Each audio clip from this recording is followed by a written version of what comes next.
Hey, Jolene here from Ride the Wind e-bikes. I want to talk about the laws and the 32-kilometer limiter on e-bikes. One of the first questions 90% of my customers ask is, how fast does that go? How fast does that go?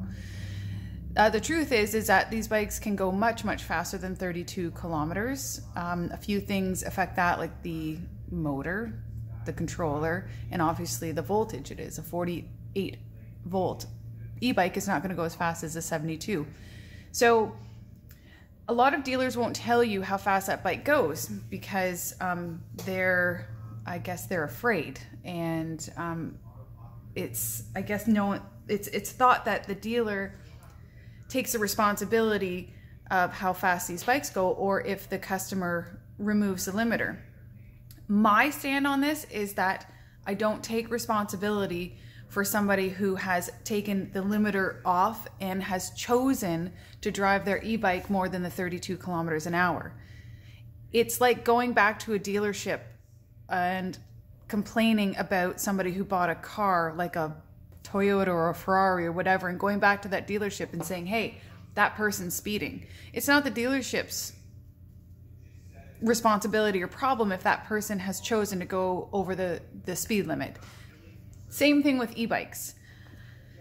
Anybody who's done their research knows that any of these bikes can, crazy here today, any of these bikes can go more than 32, and it's easy to find, and that's their choice. It's not my responsibility, and it's not my job to police the operators of e-bikes.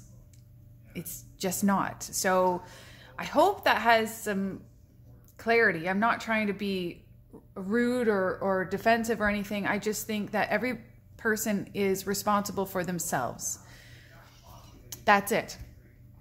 Everything that is motorized has the capability of doing much faster. It's just about being respectful of everyone else on the road. If you want to take your e-bike off-roading and you want to do more than 32, well then do it.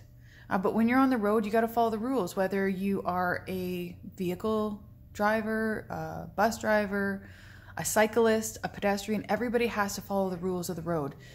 Other than that, and you just, yeah, it's not, I'm going to tell you that that bike can do 50 kilometers an hour. That bike right here can do up to 100 kilometers an hour. That's what they can do. And am I going to show you where it is? No, I'm not, but you can figure it out yourself. And again, that's not going to be, it's just, if you do, and you do more than 32, I don't feel that it is a dealer's responsibility to govern that. That's why we have laws. So anyways, that's my stand on that.